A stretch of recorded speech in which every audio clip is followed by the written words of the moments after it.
Baik, Assalamualaikum warahmatullahi wabarakatuh. Okay, how are you? How are you today, everybody? Are you okay? Stay in your house? Okay, it's very good. Thank you very much. I hope all of you is very well ya. Know something bad with you in your house. Bagaimana anak-anak? Bagaimana kabarnya? Saya harap semua baik-baik saja ya, meskipun kita tidak bisa aktif datang ke sekolah, namun kita tetap belajar meskipun daring. Kita tidak boleh ada anak-anak yang bermalas-malasan.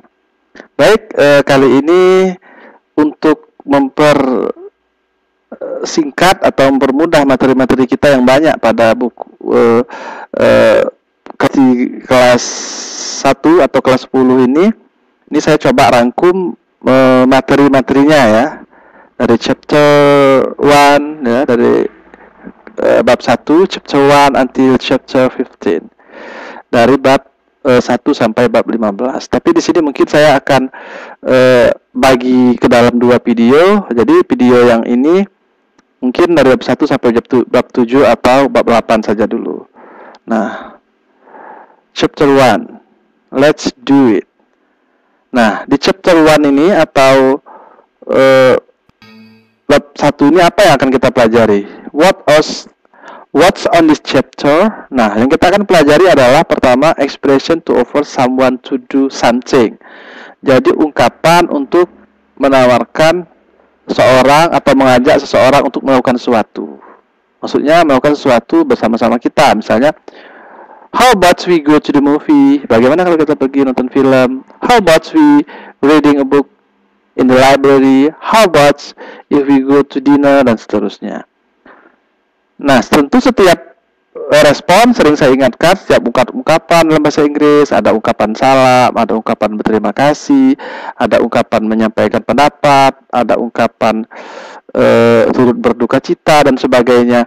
Nah, itu semua pasti ada responnya, respondingnya, atau tanggapannya. Nah, jadi kita di sini akan pelajari ada beberapa hal. Pertama, apa itu pengertiannya dari expressing to offer someone to do. Nah, kemudian respondingnya. Nah, itu ya kalau masalah ungkapan. Nah, kemudian nanti hal lain yang terkait dengan materi ini yang penting juga kita pelajari, sama seperti teks bahasa Inggris lainnya, baik berupa teks transaksional atau interpersonal, itu ada pola-polanya. Kalau dalam teks itu ada polanya atau strukturnya ya, generic strukturnya, ada susunannya, ada polanya. Kalau ungkapan ini pasti ada polanya. Maksudnya seperti apa kalimat itu dibuat, rumusnya. Nah, nanti setelah kita tahu pengertiannya dari expression to offer someone, ungkapan untuk menawarkan untuk atau mengajak untuk melakukan sesuatu, nanti juga ada pola kalimatnya seperti apa, susunan kalimat yang digunakan. Nah, kemudian salah satu dari bagian dari menawarkan atau untuk mengajak untuk melakukan sesuatu itu adalah expression to offer an invitation. Jadi ungkapan untuk menawarkan undangan. Kemudian responding to an invitation, merespon atau menanggapi undangan. Kemudian cultural awareness. Nah, expression to offer someone to do something. Ungkapan menawarkan seseorang untuk melakukan sesuatu. Nah, ketika kita menawarkan seseorang atau mengajak seseorang untuk melakukan sesuatu, when you offer a person to do something, kita menyarankan dia atau mengajak dia untuk bersama-sama melakukannya. Maksudnya melakukan sebuah kegiatannya bersama-sama. What you offer to a person to do something, you suggest, kamu menyarankan dia untuk melakukannya bersama-sama dengan kamu. Ingat, tidak boleh ajakan atau tawaran untuk melakukan sesuatu itu kita memaksakan atau memberatkan dari orang lain. Nah, itu agar kita lebih dihormati ya, keputusan kita itu lebih dihormati. To offer someone to do something, we can use some of the following expression. Nah, untuk menawarkan seseorang untuk melakukan sesuatu, kita bisa menggunakan beberapa ungkapan berikut ini. Nah, ini polanya. How about atau what about ditambah kata kerja ditambah ing ditambah noun. How about ditambah kata kerja plus ing. Nah, how about going to the cinema? Kalau kita pergi ke bioskop atau bagaimana kita pergi nonton film, bisa juga digunakan kata what about. Jadi ingat ya rumusnya, how about atau what about ditambahkan kata kerja ditambahkan ing, kata kerja bentuk ing yang bisa going, watching, reading dan seterusnya. Setelah kata kerja ini, setelah about ini bisa kata kerja ditambahkan ing, bisa juga ditambahkan noun. Contohnya ini cinema. How about going to the cinema? Nah, bagaimana kalau kita pergi ke cinema? Maksudnya ke bioskop. Atau why don't ditambah subjek we atau you misalnya. Why don't you? Nah, ditambahkan kata kerja. Contohnya apa? Why don't we go to the beach while it's sunny? Bagaimana kalau kita ke pantai ketika hari cerah? Nah, ini pola yang kedua, tidak pakai ing, langsung pakai kata kerja pertama, itu saja ya. Why not plus verb. Nah, bisa juga why not plus verb. Kalau tadi kan why don't bentuk negatifnya tapi maknanya tetap ajakan. Kenapa tidak kita pergi ke pantai? Nah, kalau ini bentuk yang why not ditambah kata kerja. Why not do this again later?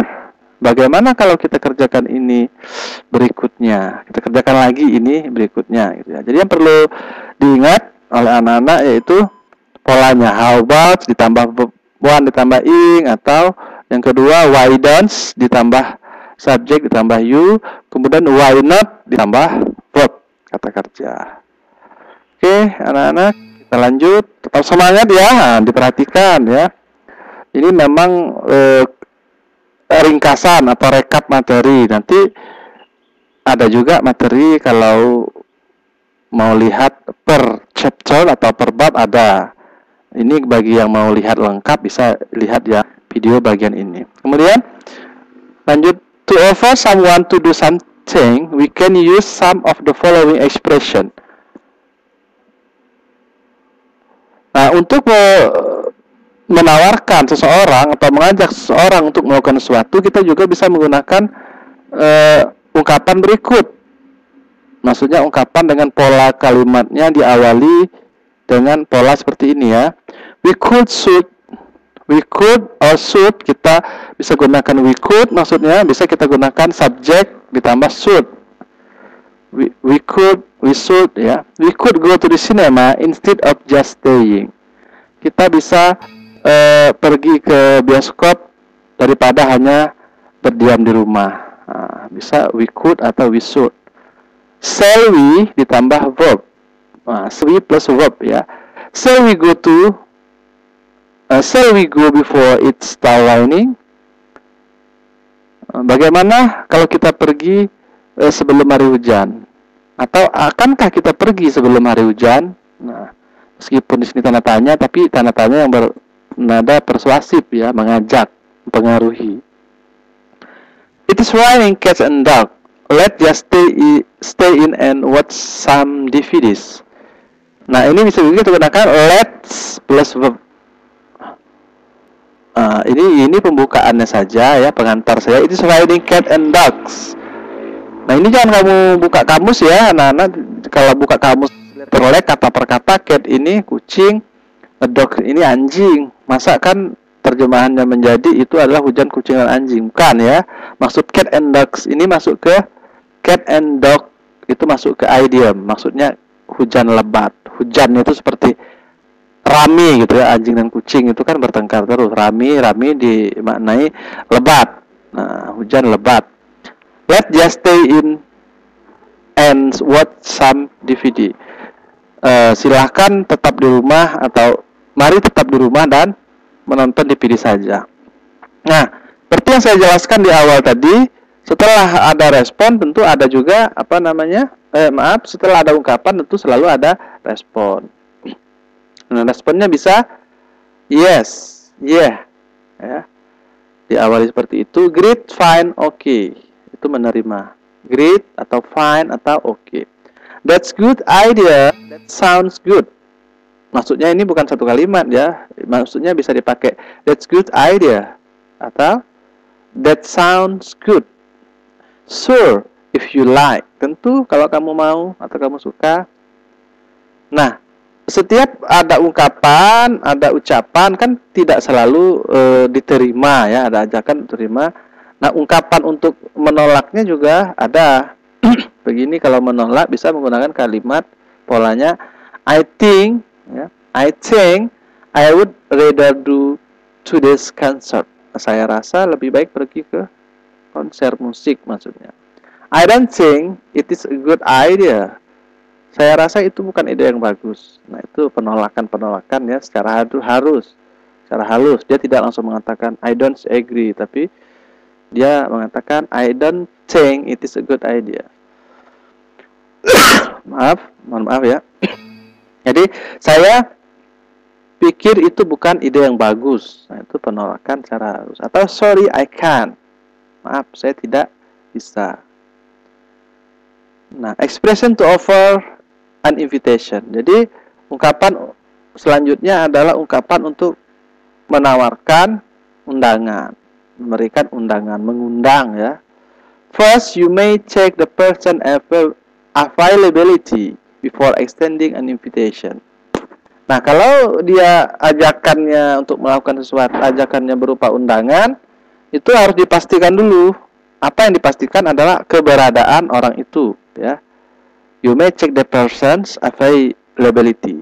Kamu harus mengecek ketersediaan kalau dia ini ya, maksudnya ketersediaan, keberadaan orang itu sebelum kamu menyampaikan undangan. Ya, misalnya kalau orangnya ada enggak di tempat, atau orangnya lagi keluar kota, atau orangnya lagi pergi ke suatu tempat ada urusan, nah kita tidak mengirim berarti undangannya. Atau orangnya jangan-jangan sudah pindah, jadi alamatnya harus didatangi dulu ya, dipastikan kalau orangnya masih ada. You may ask them the following. Nah, kita bisa menanyakan pertanyaan berikut. Are you free next Sunday? Apa kamu free? Ini maksudnya bebas, tidak ada kerjaan, tidak sibuk. Are you free? Apa kamu ada waktu luang minggu besok? Are you busy on Wednesday? What are you doing on Tuesday? Dan seterusnya. Jadi saya bisa tanyakan seperti itu. Apa kamu sibuk hari Senin? Apa kamu ada luang waktu Selasa misalnya? Tergantung waktu kapan kita akan mengadakan acara. Expression to offer an invitation. Jadi ungkapan untuk menawarkan undangan. Kalau tadi kan pertanyaan pembukaan saja untuk mengetahui keberadaannya. Apakah orang itu ada di tempat pada hari kita akan mengadakan acara atau tidak. Nah, sekarang ungkapannya dalam bentuk formal, resmi, bisa I would like you to come to dinner. Saya ingin kamu datang untuk makan malam. Kalau non formalnya bisa dikatakan do you fancy a walk? Kamu senang jalan-jalan? Fancy ini artinya senang. I would like to ask you to come to my housewarming party. Would you like to go to theater with me on Saturday evening? Nah, maukah kamu pergi ke teater bersama saya pada Sabtu malam? Itu kalau resmi seperti itu ya. Kalau tidak resmi bisa dengan mengatakan are you up for a night out? Nah, apa kamu siap untuk keluar malam ini maksudnya. Nah, ini ya contoh-contohnya. Oke, lanjut next. When you fancy something, it means that you want to do it right now. Would you like means do you want to, but is more polite. Nah, when you fancy something, kalau kamu menggunakan kata fancy ini, artinya kamu ingin melakukannya sekarang. Would you like mean do you want to. Would you like ini sama artinya dengan do you want to. Would you like to eat, misalnya would you like dinner with me, itu sama saja dengan do you want to dinner with me, cuman would you like ini lebih sopan ya, more polite.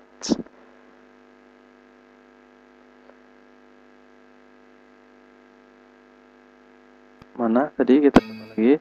Nah, kalau menerimanya sama, setiap ungkapan itu selalu ada bentuk formal, ada informal atau non formal, ada resmi, ada tidak resmi. Kalau resmi ini biasanya digunakan untuk hal-hal yang memang direncanakan, disusun. Nah, orang-orangnya sudah tertentu. Ya, kalau yang informal mungkin bisa, kalau yang formal tadi kan hubungannya bisa atasan dengan bawahan, pekerja gitu, ada guru dan siswa. Kalau informal ini bisa sama teman, jadi lebih kalimatnya lebih bebas ya. Thank you, I would be glad to. Kalau formal. Kalau informal bisa mengatakan I would love to. Yes, thank you, I would be very happy. Informalnya bisa menyatakan I'm up for that. Itu ya. Silahkan dibaca-baca. Sama halnya dengan menolak undangan. Nah, kalau tadi menolak ajakan, tawaran, sekarang menolak undangan. Juga ada bentuk resminya, ada bentuk tidak resminya. Kalau bentuk resminya, I'm sorry, I will be very busy tomorrow night. Maaf, saya sibuk sekali besok. Itu kan sama saja dengan dia mengatakan dia tidak datang. Dia nggak akan datang, tapi lebih sopannya dia, lebih halusnya dia mengatakan saya sangat sibuk besok. Jadi ada formalnya ya, yang lebih halus, yang lebih sopan. Nah, ya kira-kira sama aja seperti seorang misalnya anak muda, seorang pemuda menyatakan senang sama lawan jenis ya, sama seorang perempuan. Nah, biasanya kan kalau menolak secara langsung atau to the point kadang-kadang takut tersinggung. Jadi dia dengan berbagai alasan ya, maaf saya tidak bisa. Maaf, saya belum mau berkomitmen, saya mau kuliah dulu, mau belajar dulu, mau konsen belajar dan seterusnya. Nah, itu yang bertanya harus peka ya, harus mengerti dengan bahasa isyaratnya, atau dalam bahasa Inggris sering disebut atau dalam bahasa Indonesia disebut tersirat ya. Bisa tersirat, bisa terbaca maksudnya, tapi tidak tertulis secara tekstual, tidak begitu jelas. Kalau bahasa Inggris ada explicit, ada implicit. Nah, kemudian I afraid that's not so good for me. What about after lunch? Saya rasa tidak begitu baik untuk saya. Bagaimana kalau setelah makan siang? I would love to, but I can't. Sebenarnya saya senang, tapi saya tidak bisa. Saya ada janji lain. I have already had another appointment. Ada jawaban begitu, itu maknanya memang menolak. Artinya tidak bisa diharapkan, karena dia ada janji dengan yang lain. Tapi untuk mengurangi rasa maksudnya agar tidak terlalu menyinggung perasaan yang mengajak, dia halusnya mengatakan dia nggak bisa karena ada janji lain. Nah, kalau non formal bisa mengatakan maybe next or another time, mungkin besok atau lain waktu. Nah, kalau ini culture awareness ini saya rasa tidak perlu dibahas terlalu jauh, karena ini hanya kebiasaan atau budaya orang bagaimana sopan dan tidak sopannya di luar negeri sana ya, untuk menyatakan atau menyampaikan sebuah ungkapan. Let's practice. Make an offer from these activities. Nah, coba lihat gambar ini ya. Coba buat sebuah tawaran atau ajakan dari aktivitas yang ada di gambar. Soalnya gambar ini kita bisa bilang apa? How about if we play football this morning? Disesuaikan dengan gambarnya. Nah, perhatikan. Play football, cycling, having tea. Nah, ini ngajak minum teh misalnya ya. Baik, itu tadi untuk chapter 1 ya, untuk bab 1. Nah, selanjutnya kita coba lihat yang berikutnya.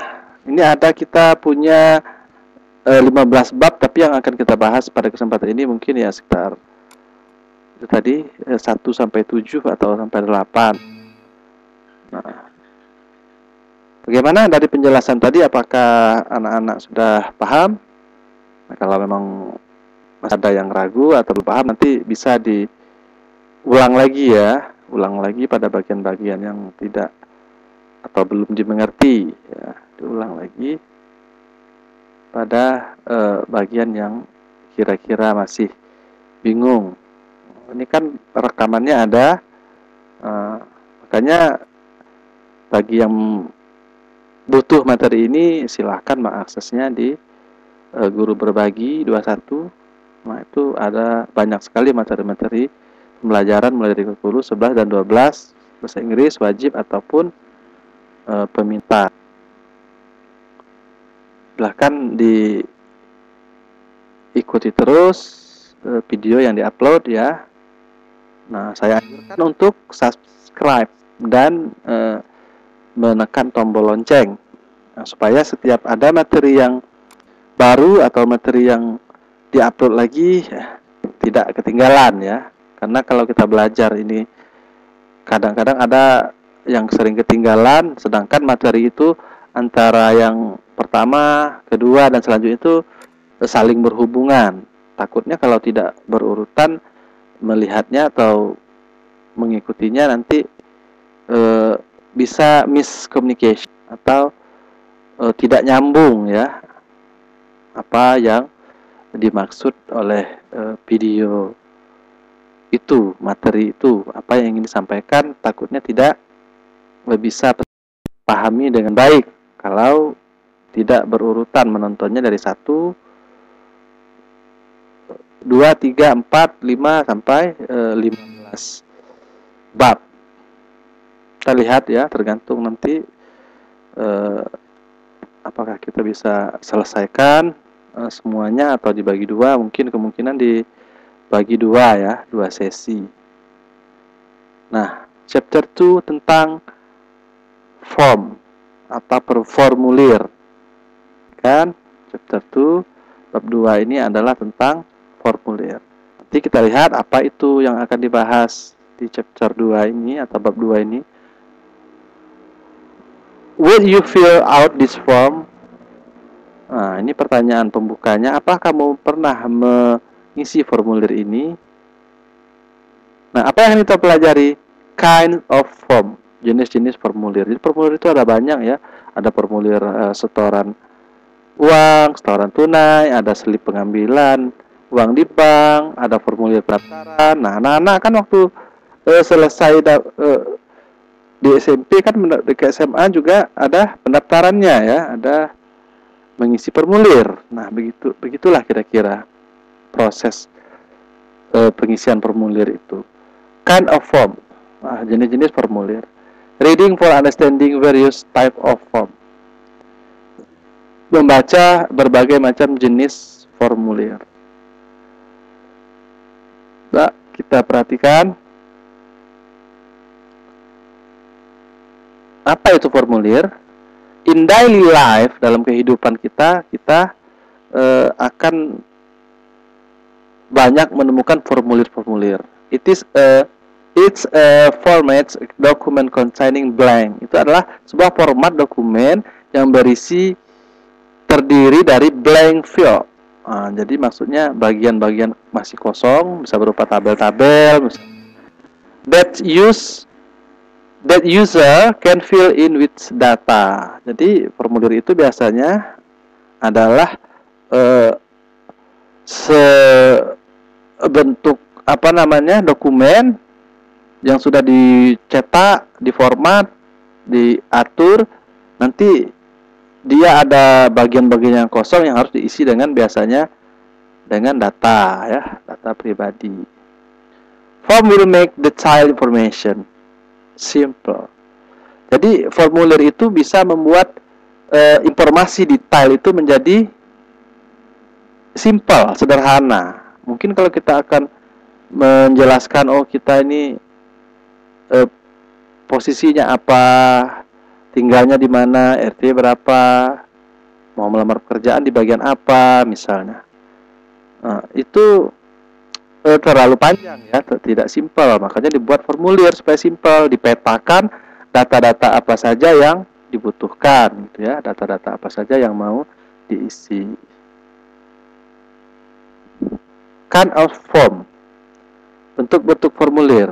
What kind of form do you know? Apakah kamu tahu apa saja bentuk-bentuk formulir itu? Ya, ada order form. Ada formulir untuk memesan atau mengorder, untuk memesan barang, pesan apa, misalnya membeli barang. Ada slip atau formulir pesanannya. Ada juga deposit slip.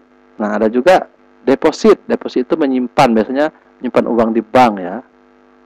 Ada juga purchase form, formulir pembelian. Apa saja yang dibeli. Withdrawal slip, atau slip penarikan ya, penarikan dana dari ATM, dari bank. Nah, itu termasuk ke dalam formulir. Biasanya ada mengisi formulir ya. Medical form, ada juga formulir medical, medis ya, cek medis. Nah, itu kan ada formulirnya. Kita mendaftar di rumah sakit, nanti ada formulirnya, mengisi data-data, nomor ASKES, BPJS, dan seterusnya. Reservation form. Nah, itu ada lagi namanya reservation form. Nah, ini contohnya withdrawal form. Jadi, kalau materi formulir ini memang singkat saja. Intinya formulir itu adalah data yang harus diisi, dilengkapi untuk mendapatkan informasi secara detail. Nah, ini contoh-contohnya. Oke. Baik, kita lanjut ke bab 3 ya. 3 atau chapter 3. Nah, sepertinya kita cukup butuh waktu yang cukup lama juga ini sepertinya untuk membahas per materi ini ya. Kemungkinan ini materi akan dibagi lagi ya, meskipun dia berupa rekapan materi, tapi nanti dicoba 2 ataupun sesi bagi ya dalam 2 atau 3 sesi. Oke, I'm sorry, any mistake here, ada kesalahan ya. Oops, mana tadi? Baik, ini kita bahas lagi chapter 3, I'm sorry to hear that. Nah, ini ungkapan expressing sympathy ya, ungkapan simpati. Simpati itu adalah apa? Pedulian, ikut merasakan apa yang oleh orang lain. Kita mengungkapkan bahwa kita menunjukkan bahwa kita ikut merasakan, biasanya berupa kesedihan ya, ikut sedih, ikut berduka cita dan sebagainya. Kita menggunakan kata I'm sorry to hear that. Nah, itu yang populer ya. Kalau ada teman yang berita dengar ada teman yang sakit, misalnya, kita akan bilang I'm sorry to hear that. Oh, saya sedih dengarnya. Atau bisa diartikan saya sedih ikut bercita, atau saya bisa merasakan.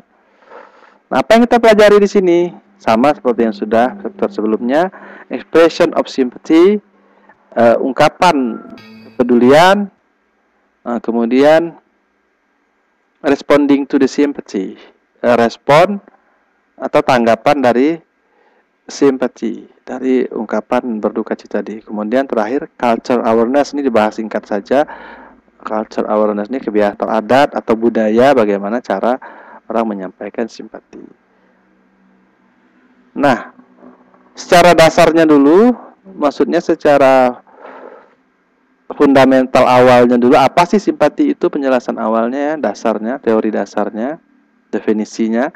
Simpati adalah ungkapan perasaan of pity, perasaan dari kasihan, sorrow dan kesusahan atau penderitaan. When we know and see, ketika kita tahu dan melihat seseorang atau orang unlucky, tidak beruntung maksudnya dari kesusahan, bisa sakit, bisa kecelakaan, bisa kena insiden, menghadapi permasalahan dan sebagainya ya. Or had trouble, nah ini atau ada masalah, and bad condition atau dalam kondisi fisik atau apapun yang buruk. By expressing sympathy, we want to how our concern. Dengan simpati ini kita ingin menunjukkan betapa kita peduli dengan kondisi seseorang. Baik, itu ya masalah simpati tadi. Nah, ungkapan ataupun ucapan bela sungkawa, simpati, peduli, ikut sedih dan sebagainya itu tidak selalu dalam bentuk verbal atau ungkapan langsung, tapi juga bisa dia dalam bentuk surat, pesan ya, SMS, WA, apalagi sekarang sudah canggih, ya, bisa ya. Contohnya ini, dear Putu, I have no word to express how deeply sorry I am to hear about your illness. Nah, sama ini, dia mengirimkan pesan kepada Putu, si Yuki ini tadi ya. Saya tidak bisa berkata apa-apa untuk mengungkapkan betapa saya sangat sedih. Deeply sorry, deep itu mendalam, maksudnya sedih yang mendalam mendengar bahwa kamu sedang sakit. Nah, ini isi pesannya ini secara keseluruhan ya, bisa dibaca sendiri. Intinya isi pesan ini adalah dia turut sedih, turut berduka cita. Jadi ungkapan ini penting ya, kenapa? Sesuai dengan situasi. Ya, sampai orang menderita atau ada insiden, ada masalah, kita I'm happy, it is very good for you misalnya. Jadi tidak sesuai ya. Jadi maka bersedih, mengalami masalah, mana itu yang mendapatkan sesuatu yang menyenangkan. Expression. Jadi expression to simpati atau ungkapan untuk memberikan simpati, kepedulian itu bisa dalam bentuk formal, misalnya I am very sorry to hear that. Saya sangat sedih mendengarnya, atau saya turut berduka cita mendengarnya. That's really too bad. Oh, itu buruk sekali. I'm sorry to hear that. Saya disambung lagi dengan saya sangat sedih mendengarnya. Itu contoh ungkapannya ya.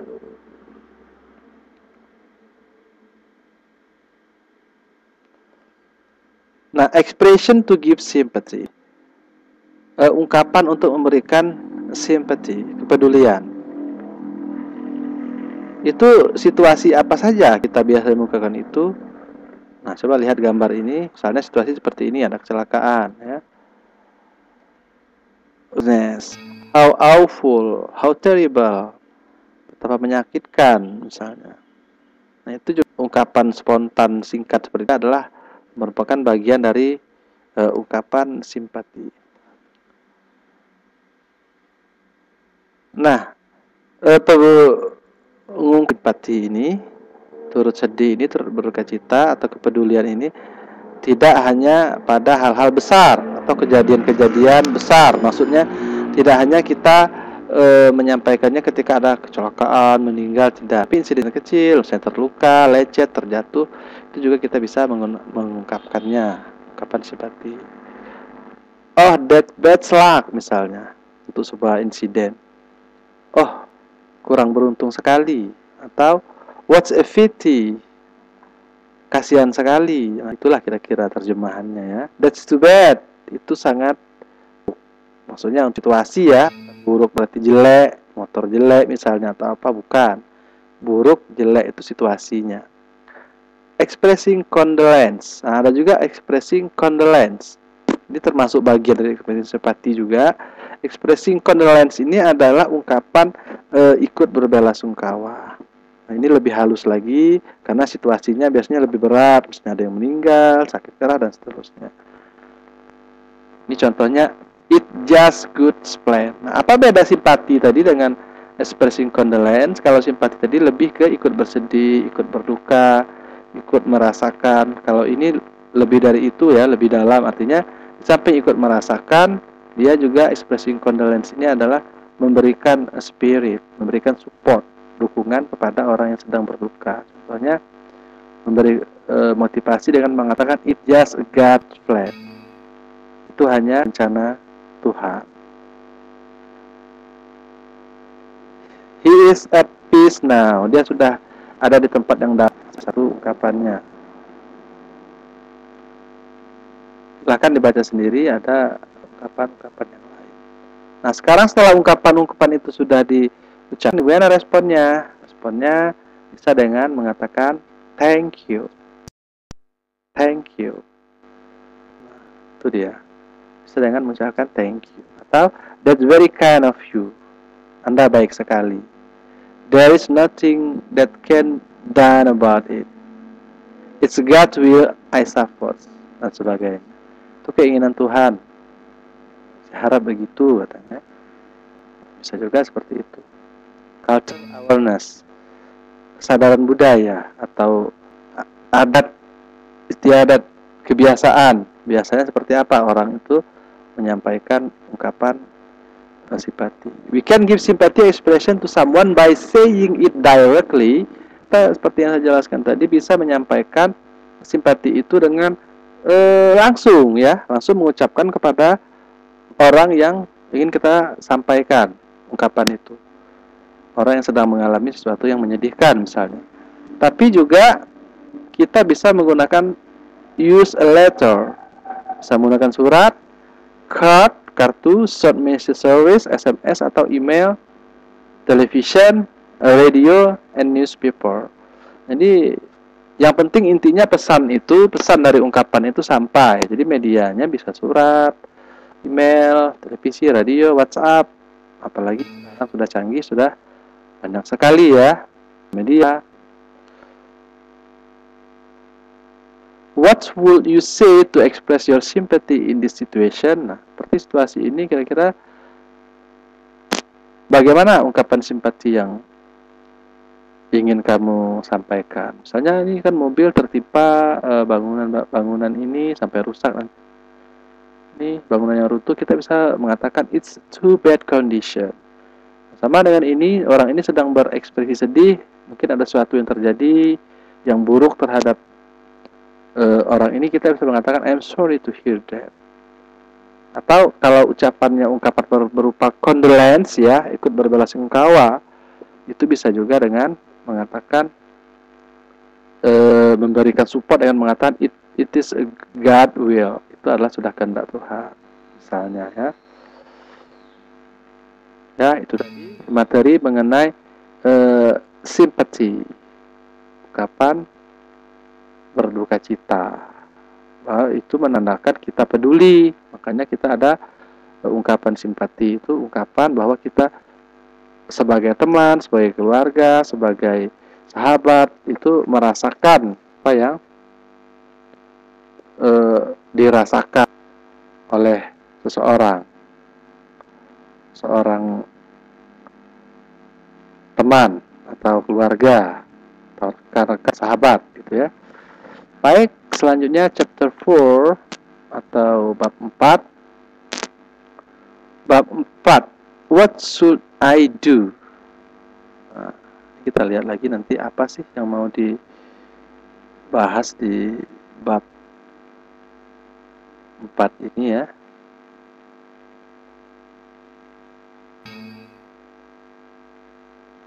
Bab 4 itu adalah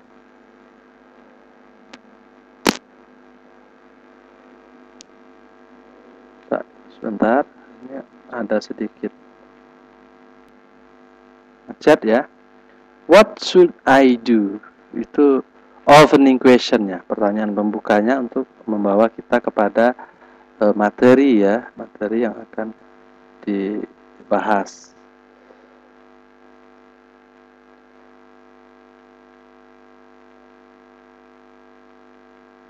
Apa yang dibahas? Expressing advice. Kalau ini adalah ungkapan nasihat. Expressing correction adalah ungkapan koreksi atau mungkin kritik atau masukan ya. Culture awareness. Culture awareness tadi apa? Kebiasaan bagaimana orang menggunakan sebuah ungkapan. giving advice, ya, memberikan nasihat. I got a bad score on history. Kata yang perempuan ini, saya dapat nilai yang jelek atau kurang bagus untuk pelajaran sejarah. You should study hard for next exam. Kamu harus belajar lebih keras, study hard ya, untuk waktu-waktu berikutnya atau kesempatan berikutnya, next time.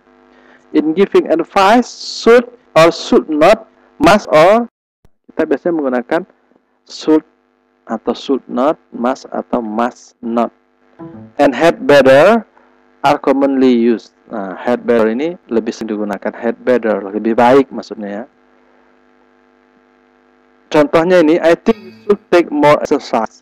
Saya rasa you should, lihat red ya, tanda merahnya ini, red color for the send word ya, word, kata yang bergaris merah ini, yang berwarna merah ini adalah yang pola yang digunakan. I think you should take more exercise. Saya rasa kamu harus lebih sering latihan atau berlatih. You should not smoke. Kamu harusnya tidak merokok. Nah, hampir sama sih yang di atas ini. Maksudnya memang sama, sama-sama tujuannya memberikan nasihat, tapi bedanya yang atas positif, yang di bawah negatif. Yang di atas ini adalah ungkapan memberikan saran untuk melakukan sesuatu, sebaliknya yang di bawah ini saran juga, tapi untuk tidak melakukan sesuatu. Berarti bentuk negatifnya. Kalau positifnya should, negatifnya should not. The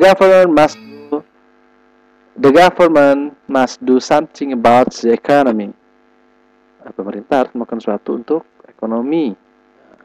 Jadi should atau should not atau must not. You must not come late. Kamu harusnya tidak datang terlambat. Sama seperti di atas. Kalau yang ini tadi, the government must do something about the economy, artinya saran atau nasihat melakukan sesuatu, yang di bawah nasihat atau saran untuk tidak melakukan sesuatu. I think you had better do more exercise. Nah, itu kalau menggunakan had better. Expression to give advice. Nah, expression atau ungkapan untuk memberi ini, when you say you should be doing something, ketika kamu mengatakan kamu harus melakukan sesuatu, itu artinya that it is the best thing. Itu adalah hal terbaik untuk dilakukan. Or what somebody is expect. Atau apa yang diharapkan oleh seseorang. To do, untuk dilakukan at this moment. Atau harapan untuk orang. Maksudnya harapan agar orang melakukan hal yang terbaik pada saat itu ya. Kalau menggunakan you should be doing, misalnya ketika menyarankan, menasihati ke teman, kalau kita menggunakan you should be doing, itu artinya kita ingin menyatakan bahwa hal itu betul-betul hal terbaik untuk suatu saat itu. Bukan. I really should be studying for my exam tomorrow. Saya benar-benar harus belajar untuk ujian saya besok, misalnya. It is a good idea to do it right now. Itu adalah ide yang bagus untuk saat ini, misalnya. Expressing correction. Kemudian expressing atau ungkapan korek atau kritik. We sometimes expect something to happen at the past, but it didn't. Maksudnya kita pernah kadang-kadang berharap sesuatu itu terjadi di masa yang sudah lewat, tetapi tidak terjadi. Jadi we should have done. Kita menggunakan kata should have done. Harry should have finished his work 2 days ago. Nah, ini but he didn't, ini maksudnya kalimat ini bermakna kebalikannya. Henry harusnya sudah selesai tugasnya 2 hari yang lalu. Itu artinya kenyataannya berarti tugasnya tidak selesai atau belum selesai. Nah itu. Jadi ketika kadang-kadang kita mengharapkan sesuatu itu terjadi di masa lalu, tapi tidak terjadi, kita menggunakan should have. gitu ya. He made an impolite statement. Sorry.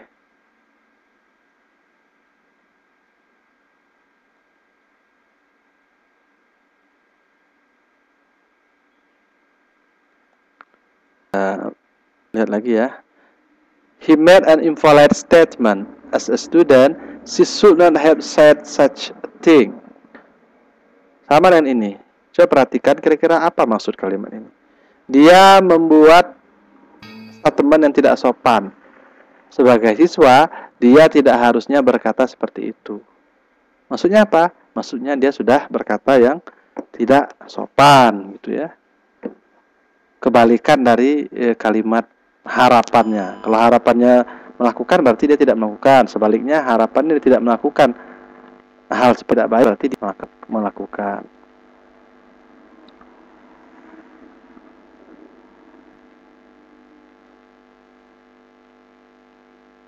Kita perhatikan, what would you advise to these people? Nah, apa yang kamu sarankan untuk orang ini? Maksudnya pada gambar. Misalnya ini. Kita bisa menggunakan bentuk positif atau negatif ya. Bisa saran berupa untuk tidak melakukan sesuatu atau untuk melakukan sesuatu. Misalnya yang ini. Ini kan dari gambarnya terlihat kelebihan lemak, kelebihan berat badan. Nah, kita bisa mengatakan sesuatu yang harus dilakukan. Misalnya, you should do more sport exercise. Kamu harus lebih banyak melakukan latihan olahraga. Atau kita bisa mengatakan atau menyarankan, menasihatkan dia untuk tidak melakukan sesuatu. Ya, misalnya it had better, atau kita bisa menggunakan yang lain. It would better if you don't eat too much. Sebaiknya kamu tidak makan terlalu banyak atau tidak mengkonsumsi makanan lemak terlalu banyak. Nah, itu sesuaikan saja dengan situasinya. Bagaimana kita menyampaikan ungkapan, ya. Baik. Kita lanjutkan lagi ke materi chapter 3 ya. Berarti sekarang tadi chapter 4 ya. Berarti sekarang chapter 5. Nah, kita coba usahakan mungkin bisa sampai bab 7 ya, atau bab 8. Kalau cuma 5 bab berarti dibagi 3 sesi videonya nanti, tapi kalau sampai bab 7 atau 8 berarti dibagi cukup 2 sesi saja. Tenang saja kalau memang materi cukup memakan waktu yang lama, tidak harus ditonton sampai selesai, cukup diingat, dicatat, diperhatikan bagian mana yang sudah kita tonton, misalnya chapter 1 sampai 3 sampai 2. Nah, di lain kesempatan bisa disambung lagi. Yang jelas satu semester ini kira-kira untuk yang kelas 10 bahasa Inggris peminatan ini adalah materi yang akan kita bahas atau kita akan pelajari. Oke, now look at the picture. Sekarang coba dilihat ke monitornya ya, videonya ada gambar chapter 5. Bab 5. Ini ada gambar apa kira-kira? Apa yang dirasakan oleh perempuan ini? Ya, dia merasa kedinginan. Ini ungkapan yang cocok ya, too hot, too cold. Yang di bawah maksudnya ya, too cold, terlalu dingin. Atau kalau ada situasi lain mungkin ada too hot dan seterusnya. Nah, yang akan kita pelajari pada bab ini adalah adverbs of degree. Expression relate to the adverb of degree. Statement, expression adverb of degree.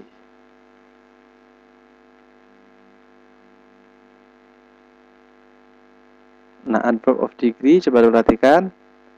Itu kata-kata untuk pembanding ya. Kata-kata untuk mengukur. Misalnya terlalu besar, terlalu kecil, cukup besar atau cukup luas dan seterusnya. Nah, di sini kita akan lihat bagaimana kita menggunakan masing-masing adverb of degree ini, yaitu to, enough, very. Nah, ini hampir sama nih sepintas maknanya. Enough itu cukup, to itu cukup. Nah, tapi mungkin nanti ada yang bermakna cukup, ada yang bermakna terlalu gitu ya, ada yang bermakna positif, mungkin ada yang bermakna berkonotasi agak negatif. Misalnya ini kopi ya. Maksudnya ini kopi, misalnya kopi ini panas. The coffee is too hot. Itu nanti akan berbeda maknanya dengan the water is very cold. Ini contoh lain ya maksudnya. Kalau ini tadi nanti akan berbeda makna ketika menggunakan to ya. Antara menggunakan to dengan enough ya. The coffee is too hot. Ini to ini sini bermakna agak negatif ya, terlalu, maksudnya lebih, berlebihan panasnya itu. The coffee is too hot. The weather is very cold. Cuacanya sangat dingin. We have enough drink. Kita mempunyai minuman atau air minum yang cukup. Statement to express sufficiency and excess. To and very mean excessively. To dan very bermakna excessive. It's too difficult for me to explain. The driver drives too fast. Supirnya terlalu cepat. The tea is very hot. Nah, very dengan to ini yang hampir sama ya. Memang sama maknanya. Artinya terlalu. Too fast atau very fast sama. She is very helpful. Nah, jadi untuk penekanan ya, dia sangat membantu. Are there enough cake for everyone? Apakah ada cukup kue untuk setiap orang? Using to, very, and enough. Nah, ini kesimpulannya bahwa kita di bab ini akan mencoba mempelajari perbedaan-perbedaan antara penggunaan to, very, and enough. To and very is used before adjective. Nah, jadi to dan very itu digunakan sebelum adjective. Apa itu? Kata sifat. Misalnya hot, sifat atau keadaan suatu objek, benda. Too hot, terlalu panas. Too tall, terlalu tinggi. Very high, terlalu tinggi. Very high, terlalu tinggi. Very fast, terlalu cepat. Nah, kalau enough is used after adjective for noun. Kalau enough ini bisa digunakan setelah adjective. Kalau tadi kan sebelum. Kalau ini sesudah kata sifat atau sebelum kata benda. Cold enough, ya, cold enough, terlalu dingin. Cukup dingin maksudnya. Big enough, cukup besar. Jadi setelah kalau tadi setelah sebelum kata sifat, kalau ini setelah kata sifat. Tuh bedanya. Enough food.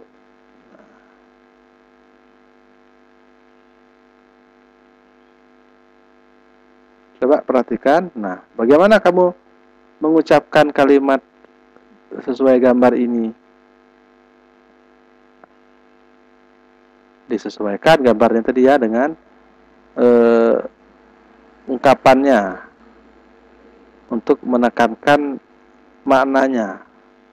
Apa kita ingin mengatakan terlalu panas atau cukup panas, terlalu besar atau cukup besar? Nah, itu kan akan tahu konotasinya. Kalau cukup besar artinya besarnya sudah sesuai dengan ideal dengan yang dibutuhkan. Tapi kalau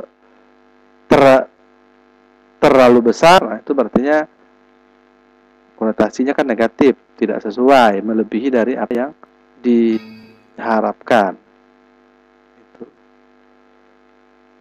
Nah, kalau ini memang singkat materinya ya, hanya penggunaan to, have, to, penggunaan to, kemudian very dan enough.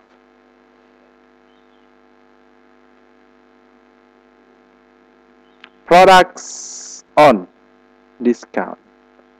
Produknya lagi ada discount. Diskon tahu kan? Pasti tahu semua kalau masalah diskon. Ya, diskon itu pengurangan. Dis itu tidak, kon itu menghitung. Artinya pengurangan harga. Ada harga yang tidak dihitung. Misalnya harganya 100.000, diskonnya 50%. Jadi artinya diskon 50%. 50% tidak dihitung. Itu masalah diskon. What's on this chapter? Apa yang kita akan pelajari di sini yaitu advertisement form. Bentuk dari iklan. Social function of advertisement. Apa fungsi sosial dari iklan? Tuh ya. Jadi ada berapa tadi? 3 atau? Ya, 3 ya. 3 hal yang kita pelajari. Why do people make advertisement? Nah, orang bikin iklan itu untuk apa? Ini contoh-contoh iklan.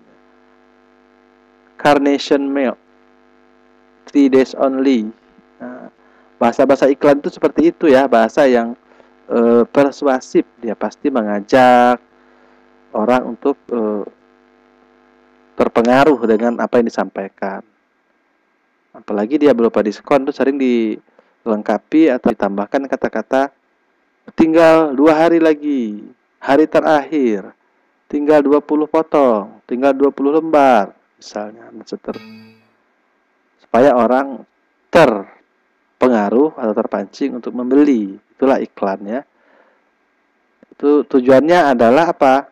Advertisement is a picture. Jadi iklan itu apa sih? Iklan itu adalah gambar, film pendek, lagu, dan sebagainya yang digunakan untuk mempengaruhi pendengar atau penonton atau pembaca untuk melakukan atau membeli sesuatu. An advertisement must be evocative, informative, and persuasive. Jadi harus persuasif, mempengaruhi. Nah, itu namanya advertisement. What should we consider in making advertisement? Apa yang harus kita lakukan atau kita putuskan dalam membuat sebuah iklan? Apa yang harus diperhatikan? We should consider this thing. Kita harus memperhatikan hal-hal berikut ya untuk sebuah iklan. What product will be offered? Produk apa sih yang akan kita tawarkan? Apakah itu kosmetik, kecantikan, apa handphone, apa otomotif, apa elektronik, dan seterusnya. Setelah itu apa lagi?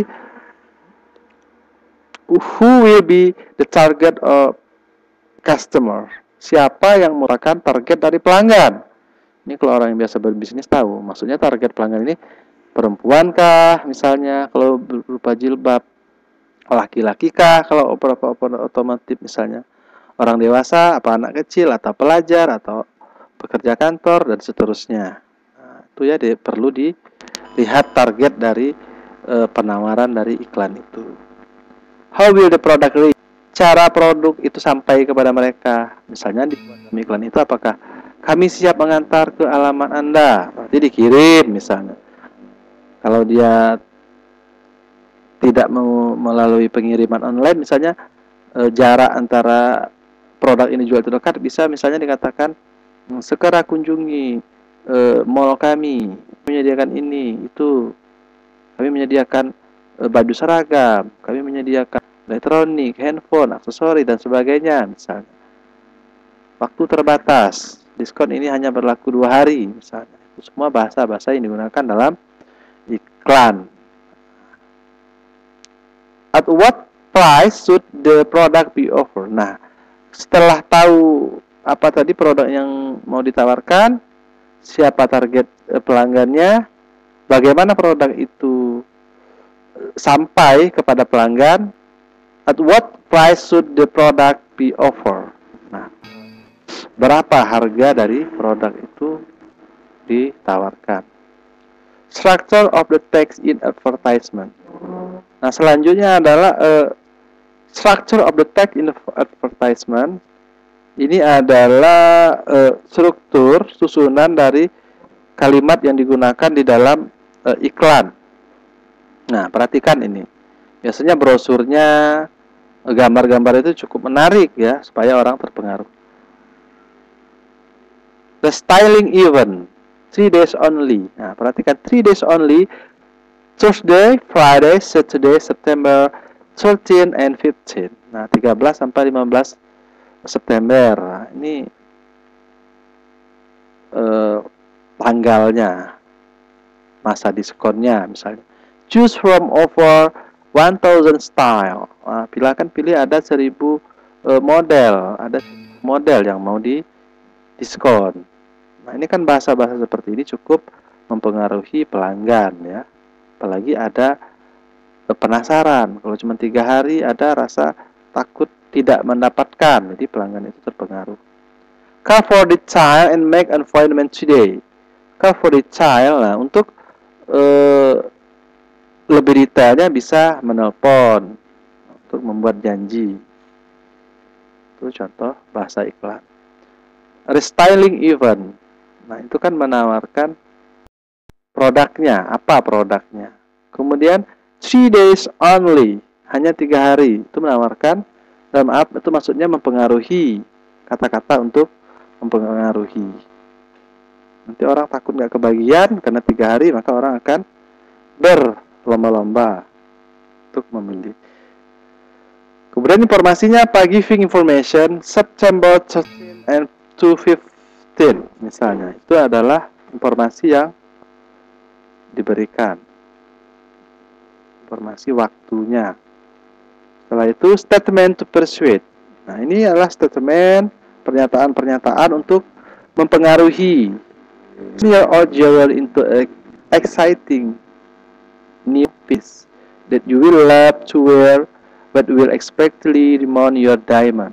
Nah, coba segera tukar perhiasan Anda yang lama dengan yang baru. Itu contohnya ya. Jadi itu mempengaruhi dari pelanggannya.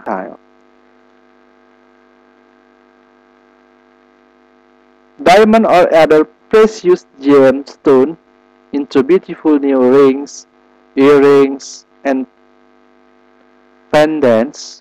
We have over 1000 style to choose from. Nah, ini contohnya. Ada 1000 katanya model yang bisa dipilih. How to reach the product. Nah, selanjutnya setelah penawaran produk, kata-kata yang untuk mempengaruhi pelanggan, informasi yang diperlukan, statement untuk penguatan kata-kata yang lebih menguatkan untuk mempengaruhi, kemudian bagaimana mencapai atau mendapatkan produknya. Setelah kita mengetahui susunan kalimatnya, ya language feature-nya, dan buat iklan itu seperti halnya setiap tag, karena iklan itu juga berupa tag ya, itu ada language feature, unsur kebahasaannya. The language in advertising should be evocative, informative, persuasive, powerful language, easily understood. Nah, ini hal-hal yang diperhatikan dalam sebuah bahasa yang digunakan dalam iklan.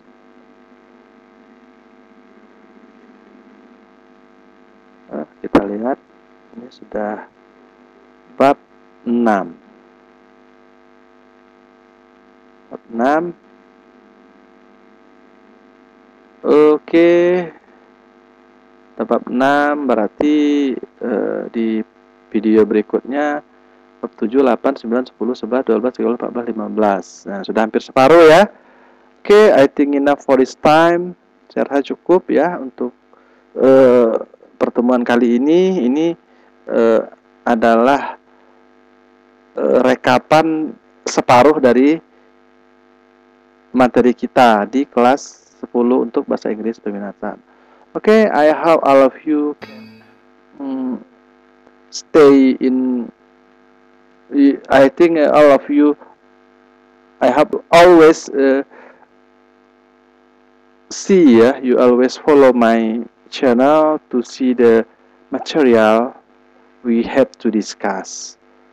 Okay, I think enough for this time. Thank you very much for watching my video. I think enough for this time. I'm very sorry for some mistake. We can continue the material another time. Okay, that's all. Thank you for watching. Assalamualaikum warahmatullahi wabarakatuh.